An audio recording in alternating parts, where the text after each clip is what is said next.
Bismillahirrahmanirrahim. Assalamualaikum warahmatullahi wabarakatuh. Judul bahasan kali ini adalah Sultan Laude Muhammad Aidrus Qaimuddin, seorang ulama. Sultan Laude Muhammad Aidrus Qaimuddin adalah Sultan Buton yang ke-29 yang mana beliau menjabat mulai tahun 1824 Masehi sampai 1851 Masehi. Pribadi beliau selain seorang sultan yang melakukan tugas kenegaraan, beliau juga adalah seorang ulama yang memiliki khazanah ilmu Islam yang amat mumpuni. Beliau diperkirakan lahir pada tahun 1784 Masehi karena diriwayatkan bahwa saat menjabat sultan telah berumur 40 tahun. Secara nasab, beliau adalah putra Sultan Labadaru atau Sultan Buton yang ke-27 dan cucu dari Sultan Jampi yakni Sultan Buton yang ke-24. Dari nasab atau silsilah tersebut, maka dalam tradisi Kesultanan Butuni, beliau adalah terhitung kaum Kumbivaha atau bangsawan Kumbivaha. Sejak beliau masih anak-anak, telah mendalami Islam yakni dari kakek beliau sendiri yaitu Sultan Lajampi, dan masa selanjutnya berguru kepada ulama-ulama yang diantaranya adalah Said Abdullah bin Ahmad al-Baghdadi al-Naqsabandi, Syekh Muhammad bin Said Sunbul al-Makki, dan lain-lain. Di samping itu, beliau juga bertemu dengan beberapa ulama seperti Syekh Muhammad Zain Samsuddin Al-Jawi, yang mana Syekh Muhammad Zain adalah murid dari ulama sufi Palembang yakni Syekh Abdul Somad Al-Falembani.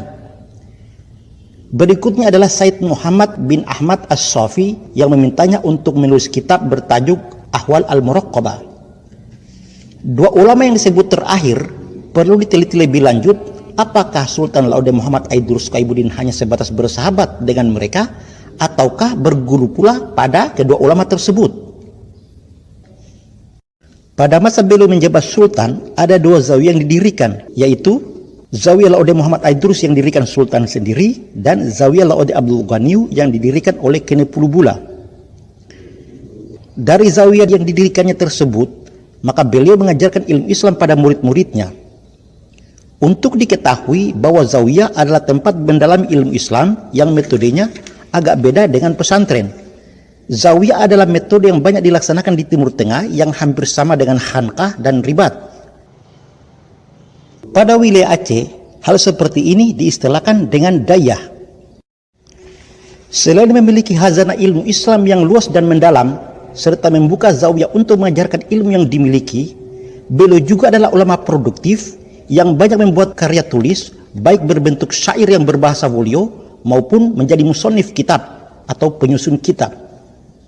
Untuk syair sufi yang berbahasa Wolio misalnya seperti Bulan Malino, Tazikiri Mampodona, Nuru Molabi, Jauhara Manika Molabi, Kanturuna Mohelana 1 dan 2, Fakihi, dan lain-lain. Mengenai musonif kitab, beliau banyak menyusun kitab yang berbahasa Arab yang menurut beberapa sumber lebih dari 20 kitab. Adapun diri pribadi mendapatkan informasi akurat mengenai judul kitab atau tajuk kitab ada 17, yaitu Hadis Arba'in, Nurul Mu'minin, Al-Maulidul Karim wa Ar-Rasulul Azim, Diya'ul Anwar fi Tasfiyatul Aqdar, Fathur Rahim fi Tauhid Rabbul Arsyil Azim, Ibtida' Sayrul Arifin, Kasful Hijab fi Muraqabatil Wahhab, Kasful Muntazir lima yara al-muhtadar, Hidayatul Basir fi Ma'rifatul Qadir, Zubdatul Asrar fi Tahqiqi Ba'dina Syarib fi Al-Akhir war Risalah Asy-Syatariyah, Misbahur Rajin fi Zikri As-Salatu Wassalam ala An-Nabi Syafi'ul Munzibin, Mu'nasatul Qulub fi Zikri wa Musyahadatil Alamul Ghuyub, Sabilus Salam libulughul maram, Sabilus Salam libulughul maram fi ahadits Said al-An'an,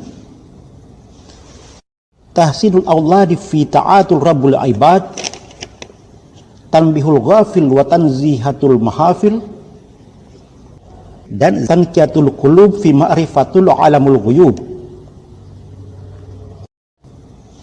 Selain penyair sufi dan musonif kitab, beliau juga mendalami beberapa ilmu tarekat seperti tarekat Halotiyah Samaniyah, Naqsabandiyah, dan Satariyah, dan mungkin juga ada beberapa tarekat lain yang dikuasai beliau.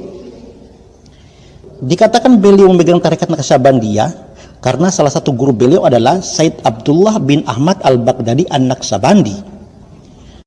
Dikatakan beliau mendalami ilmu tarekat Syatariyah karena beliau menyusun kitab mengenai tarekat Syatariyah, yaitu Zubdatul Asrar fi Tahqiqi Ba'di Masyarib fi Al-Akhyar war Risalah Asy-Syatariyah. Meskipun beliau mendalami beberapa ilmu tarekat sufi, namun beliau dikenal sebagai mursyid tarekat Khalwatiyah Samaniyah di Kesultanan Butuni pada masanya. Untuk diketahui bahwa sanad tarekat Khalwatiyah Samaniyah beliau dapatkan dari guru beliau itu Syekh Muhammad bin Sayyid Sulumbul Al-Makki. Demikian pembahasan mengenai Sultan Laude Muhammad Aidrus Qaimuddin, seorang ulama. Lebih dan kurang mohon maaf, semoga dapat bermanfaat. Saya ucapkan Assalamualaikum warahmatullahi wabarakatuh.